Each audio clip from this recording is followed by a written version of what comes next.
Hai teman, selamat datang di channel Sekate New. Jangan lupa pada teman-teman untuk like, komen, dan subscribe supaya tidak ketinggalan update dari channel ini. Mimin ucapkan terima kasih. Selamat menyaksikan.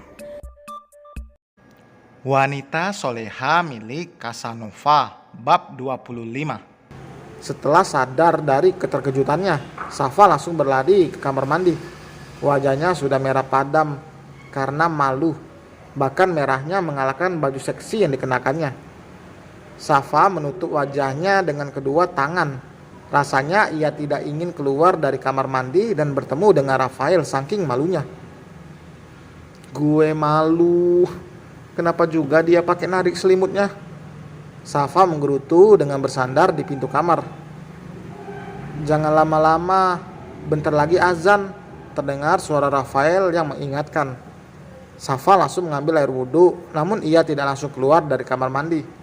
Ia hanya membuka sedikit pintunya dengan kepala yang menyembul. Rafael, Safa memanggil sang suami yang duduk di tepi ranjang sambil memainkan ponselnya.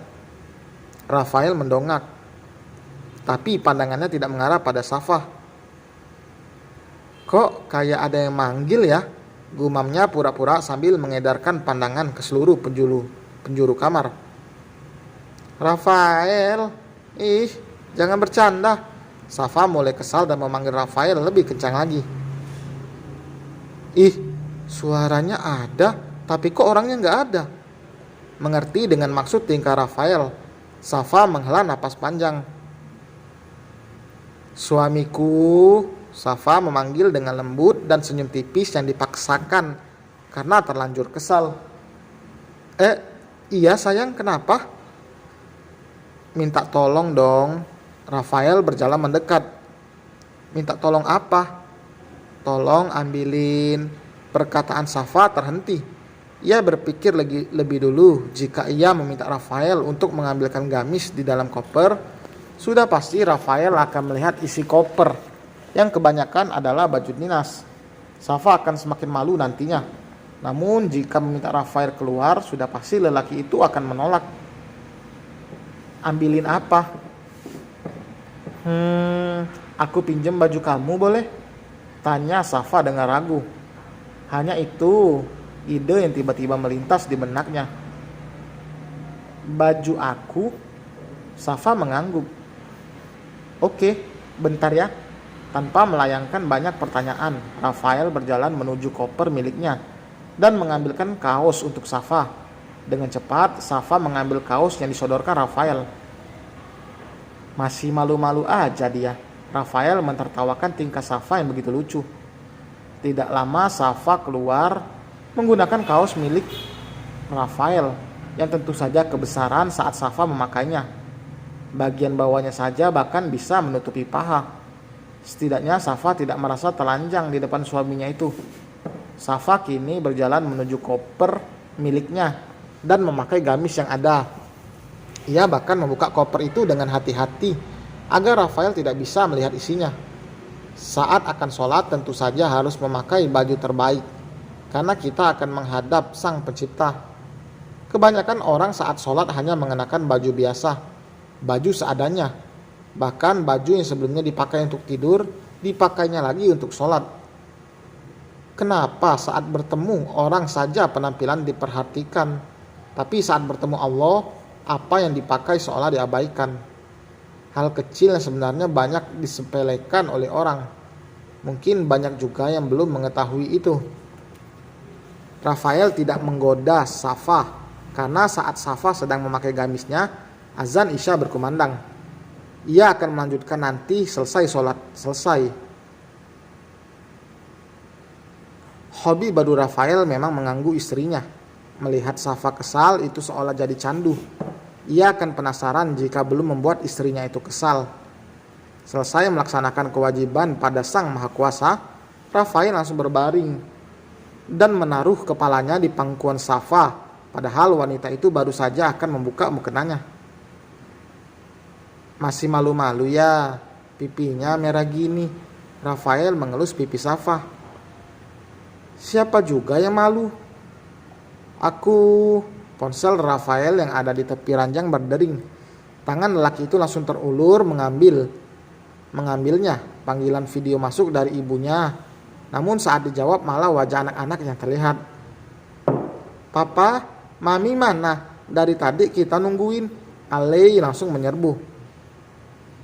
Maaf ya, Papa lupa. Ini Mami. Rafael mengarahkan kamera belakangnya pada Safa. Mami, kok kebalik mukanya? Tanya Ivy.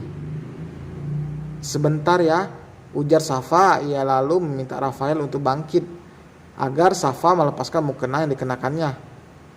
Biasa jika sedang berjauhan seperti ini, Safa akan melakukan panggilan video sambil berbaring. Ia merasa seperti sedang ngomong anak-anak agar mereka cepat tidur. Ia juga ingin bicara dengan mereka dalam posisi yang nyaman. Setelah melihat mukena dan sejadahnya, Safa naik ke atas ranjang dan duduk dengan kaki selonjoran. Cantik-cantik ya. Mami kenapa belum tidur? Tanya Safa. Cantik-cantiknya Mami kenapa belum tidur? Kakak sama Ivy nungguin Mami nelpon. Kalau Dedek Bian udah bobok karena capek tadi main bola sama Abang Akil. Ale mulai bercerita. Berbeda dengan tadi yang ditemani oleh Alika. Kali ini kedua anak gadis itu menemani Bu Yuni yang memang di situ. Setelah tadi makan malam bersama, Alika sedang menemani Bian tidur. Rafael ikut naik ke atas ranjang.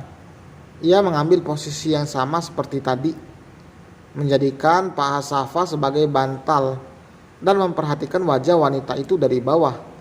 Safa terlihat asik mendengarkan anak-anaknya bercerita. Sampai ia tidak sadar, tangannya mengelus kepala Rafael sampai lelaki itu terlelap. Mungkin Rafael merasa seperti sedang dibacakan dongeng, apalagi mendapatkan usapan lembut di kepalanya oleh Safa. Setelah panggilan video itu terputus, barulah Safa menyadari tangannya yang masih berada di kepala Rafael. Ia dengan perlahan bergeser dan memindahkan kepala Rafael ke atas bantal. Safa hanya ingin membuka gamis yang dikenakannya itu. Ia tidak ingin tidur menggunakan gamis. Kaos milik Rafael saja sudah cukup karena lebih tertutup daripada pakaian dinas yang sudah disiapkan oleh Alika. Gue bangunin aja kali ya. Masa tidur kakinya ngejuntai ke lantai gitu? Safa melihat posisi tidur Rafael yang kakinya menjuntai ke bawah. Sudah jelas posisi itu tidak nyaman. Safa mengguncang pundak lelaki itu sambil memanggil namanya. Cukup satu kali Rafael langsung terbangun dan mengubah posisi tidurnya. Malam ini ia tidak berniat melakukan apapun karena dirinya sendiri juga merasakan lelah. Apalagi Safa. Rafael tidak ingin terlalu memforsir istrinya itu. Rafael menarik Safa ke dalam pelukannya, mengecup puncak kepalanya dan membisikkan kata selamat malam sebelum kembali tertidur. Nenek bobok di sini aja ya, temenin kakak sama Ivy, ujar Ale. Ia meminta itu bukan karena tidak ada pengasuh, tapi memang Ale menginginkan itu. Memang nenek boleh nginep di sini? Boleh, nenek tidur di kamar kakak. Biasanya mami juga sering bacain dongeng atau kisah-kisah teladan sebelum tidur. Sudah menjadi kebiasaan yang turun-temurun. Dulu saat Safa dan Hana masih kecil, Syafiq dan Alika membiasakan untuk membacakan kisah-kisah teladan untuk anak-anak mereka, dan saat Safa dan Hana sudah memiliki anak, mereka melakukan hal yang sama juga pada anak-anak mereka. Iya, nenek bobok di sini asal tidurnya jangan malam-malam. Jangan malam-malam ya. Besok bukannya kakak Al sama kakak Ivy sekolah? Ale menggelengkan kepalanya. Enggak mau, nanti sekolahnya kalau papa pulang, kakak sama Ivy mau diantarin papa ke sekolah.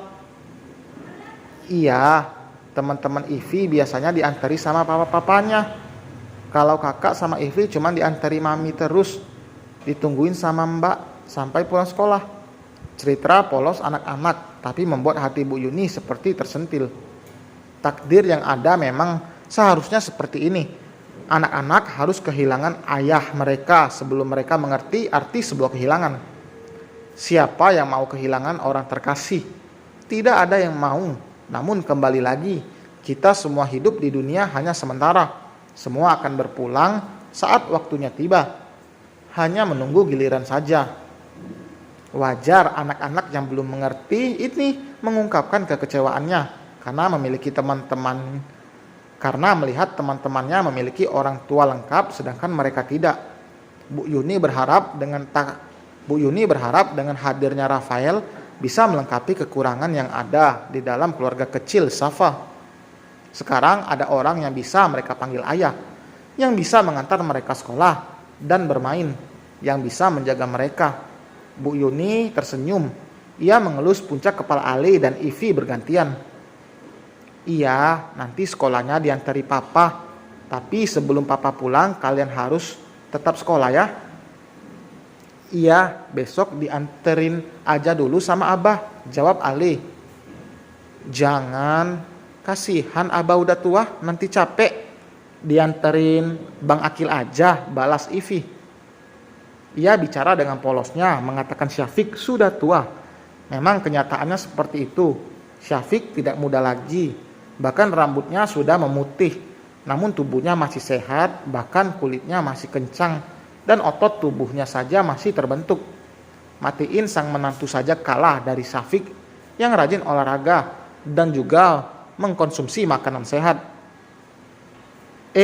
Kok belum pada tidur sih? Hana datang dari arah dapur. Ia baru saja membuatkan teh untuk ayahnya yang sedang mengobrol bersama Akil dan Matiin di depan rumah. Ini mau tidur, Bu. Anak pinter. Saya ke dalam duluan ya. Hana pamit pada Bu Yuni. Iya, silakan. Ayo nek kita bobok. Ajak Ivi, ia menggandeng tangan Bu Yuni. Diperlakukan seperti ini sungguh membuat Bu Yuni merasa terharu. Ia sangat menyayangi anak-anak Safa, terlepas dari fakta jika itu bukan darah daging anaknya. Dan selesai teman, terima kasih telah mendengarkan. Jangan lupa like, komen, dan subscribe. Sampai berjumpa di bab berikutnya. Bye.